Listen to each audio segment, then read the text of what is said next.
year going in at Baltimore. Morton Anderson, one of the greatest field goal kickers of all time, 0 for 4. He missed a 33-yard field goal at home for Atlanta. 0 for 4 to start the season. With Chandler out, Tony Graziani, who makes a nice marinara, drops back and gets drilled by Ray Lewis. Yeah, Ray Lewis on the delayed blitz. He waited to see the back block, and then, as you said, he came and drilled the quarterback. Unfortunately for Tony, who was game, he would leave with a concussion, so third stringer Danny Cannell is playing. Meanwhile, Stoney Case has replaced Scott Mitchell, the quarterback for the Ravens. Patrick Johnson beats Ray Buchanan from Louisville. And look what happened. The Ravens are pumped, and Buchanan says, "You are not celebrating right here in my house." I think something must have been said to Ray. Don't say it. Don't say it. I was ready to go home anyway. 2 out of 3 falls to curfew, and he is ejected from Louisville. With the score of 13-10. And Dan Reeves decides to punt. We're tied at 13, rather than have Morton Anderson, who has more 50-plus field goals than anybody in the history of football.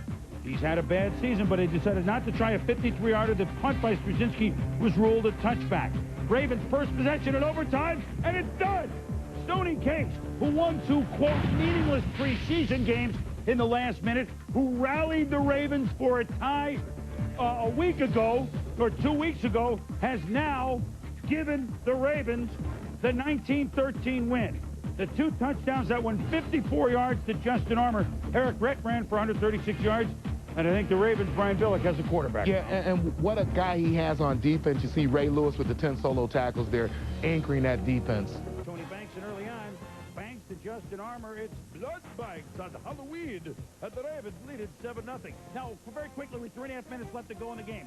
It's 10-6 Baltimore, and Banks, what the speed by Gabe Northern, exposure, fumble. Sam Rogers picks it up, and the defense has bailed the offense out. Could the Bills capitalize? 4th and 15. Doug Flutie.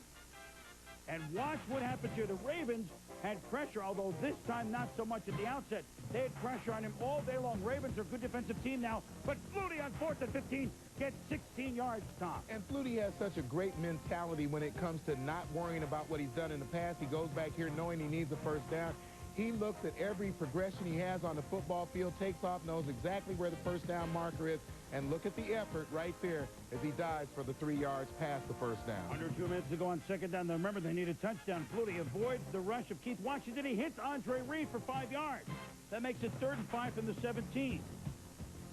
This is the straight drop back. Flutie to Reed.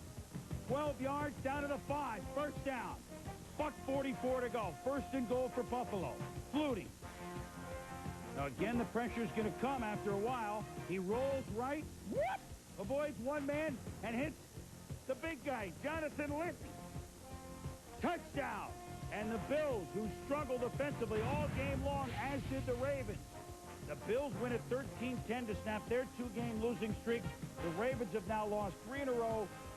249 in yardage for Buffalo, 200 for Baltimore. But I tell you what, there was very few priceless moments for the Cleveland Browns. One was after a field goal, they recover an onside kick by Raymond Jackson, makes the play as Phil Dawson kicked it. But Tim Couch, you know what, Baltimore has a very good defense, and unfortunately for Tim Couch and company, they were reminded of it as Dwayne Starks makes the pick in the end zone. Yeah, you watch Tim Couch here, still a young quarterback, finding himself, the inexperience. He stares down the receiver, Cheverini, and Dwayne Starks, a nice play on the football, turns, makes a play on the ball with his hands, gets it at its highest point. Great play by the DB. So Couch bench following the 3rd quarter. In the 4th quarter, Ty Detmer is in, and look at Rod Woodson. He's made a career of doing this. He could go all the way. His 8th interception return for a touchdown, tying him with Dion for 2nd place. Ken Houston, the NFL mark, with 9. Well, on this day, Baltimore, the coach Brian Billick says, I know nobody wants us to win. But I tell you what, the fans went home with their tails between their legs as the Ravens now won both games against the Browns. They'll have to wait another year to try and get, quote, revenge. Taylor would run for, what, 252 the last 2 weeks. Pulls up lame and drops to the ground. Left hamstring re-injured. No contact on the play. Done for the day. And when he's out, tell you what, Jacksonville's a different offensive team. Dave Thomas comes up the middle and blocks the punt. One of the McKenzie brothers. Jags takes over. Mike Hollis kicks a field goal. 3-0. Brian Billick's Ravens 4th and 1 at the Jags 27. Stoney Case to Aaron Price. We're gets the first down, but it's a fumble. Fernando Bryant. They call him Fernando. Brian Villa cannot believe it. He was avid on the play. Ravens trail 6-3 in the fourth. Tony Banks, the quarterback. To the missile, Kadri Ismail gets up. Appears to have it knocked away by Bryant, but they move these down by contact. Tom Coughlin read his lips. I don't like the call, sir. Just over a minute later, 6-3 game. Banks flushed out of the pocket. Gary Walker wraps him up short of the first down. I mean, it wasn't the most thrilling game we ever saw, but Jacksonville now with the best record in football at 8-1. They win it 6-3, despite the fact that Baltimore, with a good defense, sacked Brunell 6 times. Jacksonville defense allowed 79 points, Tom, all year. And the Jags, it's the 4th time this year they haven't allowed an offensive touchdown. 15 straight division wins. Of course, they beat everybody. Jags, Ravens. 2 weeks ago, 6-3 Jacksonville. Tom Coughlin 7-0 lifetime against Baltimore. Tony Banks to Kadri Ismail, but the missile is a scud. It's a fumble. Patrick Johnson. Well, no, but he picks it up. Oh, those tricky Ravens, just like Brian Billick diagrammed it, helped set up their touchdown, 7-0. Mark Brunell rolling out to Jimmy Smith. 8-yard touchdown. It's a 10-7 Ravens lead. 16-14 Ravens, fourth quarter. To Tony Brackett. The big guy scores. 22-16, Tom. Well, this is great instincts by a great athlete. You see Tony Brackett's initially on the pass rush. He backs up into the air to the screen, and Tony Banks throws him the ball. And then, though, Tony Banks, he can break your heart. He can win your heart. He's got great skills. Look at the bomb to Jermaine Lewis down inside the 5. Next play, Banks. Nice swing to Chuck Evans. Ravens lead 23-22. Under 6 to go. Brunell the slant to Jimmy Smith. It's a 16-yard gain. Brunell to Smith. It's a 13-yard gain. First down. 3rd and 3. Down to the 36. Pressure. Watch the play Brunell makes, and then watch the stick he takes. Boom! He's short of the first down. It's 4th and 1. 3 minutes to go. Tom Coughlin's going to go for it. Brunell rolls. Now, here's that offense we've been looking for, Tom. To Keenan McCardell. First down. After a penalty makes it 1st and 15.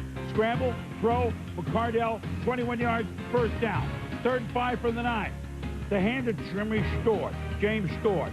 It's a first down run. 1st and goal from the 4. It's Stewart. It's a wonderful, wonderful touchdown. 4 yards. Touchdown. They make a 2-point conversion. Their second one of the game, and it's 30-23. Banks trying to make something happen with a minute to go, but he just doesn't feel Kevin Hardy, and Brackett is there. You have to have some pocket presence and pocket awareness, and you just don't see it in Tony Banks' game. 23-point fourth quarter for the Jaguars, who, remember, had a big second half on Sunday Night Football here last week against New Orleans. So they win it 30-23, and so Jacksonville remains one up on Tennessee. 10-1 to the Titans, 9-2. Tony Banks to Patrick Johnson makes a readjust against 2 defenders, and even though he leaves the game with a calf injury, he scores on 1 leg. 76 yards. The Ravens quote a 7-3 lead. Can you imagine during Hanukkah, Priest Holmes is going to have a 100-yard day? Light the candles for the Priest. What a great run. What? And then he drags Titans inside the 10. A 72-yard run, the longest of his career. Sets up a field goal, 17-14, Ravens at the half. And Tommy, well, how do you stop Tennessee? Watch Cornell Brown at the bottom of the screen. A great job of containing Steve McNair. It's a great athlete. Here he tries to escape up the middle through the pocket, and Ray Lewis, one of the best middle linebackers in this game, bringing him down. Solid shot. Next play, the Titans going for it on 4th and 3. Watch Kim Herring and Chris McAllister double cover Chris Sanders. No chance. The Ravens have held on downs, and they would capitalize. Tony Banks looking as good as, well, frankly, he ever has. Steps up, 39-yard touchdown. Boy, he stepped up and felt the pressure of Kenny Holmes. And 34-14, the touchdown to Jermaine Lewis. 4 touchdown passes, career high. And then a bit of history. Rod Woodson could go all the way for the 9th time in his career with an interception for a touchdown, tying Ken Houston for #1 all-time in the NFL. The Ravens just lambasted the Tennessee Titans 41-14. And Tom, as we look at numbers in this game, it's certainly not very impressive for Eddie George. The Ravens, could they be creeping back into playoff consideration? Well, maybe. Second quarter, Tony Banks at home against New Orleans. Priest Holmes just before Christmas. You know, that's a magical hookup. And although he penalized for taking his helmet off, it's like the Ravens, they don't need the yards. They're up 10-0. Billy Joe Tolliver, Wilmot Perry, Tony Siragusa. Look at how small the numbers look on Siragusa's uniform. Saints ran for 11 yards in the game without Rick. Last week, these guys were money. Tony Banks to the missile. Cadre Ismail, more signals from Mars. 47 yards. 24-0 Ravens. What is going on? Johnny Unitas from Louisville. He appreciates good passing. Danny Werfel, awful. Picked off by Corey Harris. Weems that put the ball down. Get in the end zone. Touchdown. Now look at this. Is it like a grenade here going off for the Ravens? This is the ground zero move. I'm sure they... Wait a minute. What? And... They are the bomb. They are the bomb. Ravens beat the Saints handily 31-8, and all of a sudden, Tony Banks, Tom threw for 298 yards despite several picks. I guess Brian Billick found a guy that will listen and will excel. Well, in your Who's Hot segment this morning on Sunday Countdown, Tony Banks was hot. He's still hot. It's still mathematically alive. It's Tony Banks, Eric Ritt. Touchdown, 2 yards, 7-0, Baltimore. Late second, it's 13-0, and Jeff Blake is picked off by Rod Woodson, going to the Pro Bowl now as a free safety. His 54th interception ties him with the legendary Willie Brown. Could he go all the way for the third time this year? If he does, it's his 10th return. He doesn't, that would be an NFL record. Fourth quarter, the Bengals have driven 14 plays for 94 yards. Michael Bassline on first down. Stop. Second down, Jeff Blake, knocked down by Chris McAllister. Certainly, though, well, Bruce Coslet and Jeff Blake don't really look like they're on the same page here. Third and goal. Actually, they were. It's a touchdown Bengals on the 17th play, but naturally a flag on the play. So we go back to third and goal from the 6. Blake, field goal, good, but no, wait a minute, it's holding on the Ravens. So first and goal, they're obviously going to get in, right, Tom? Yeah. Well, Michael Bassnight, nothing.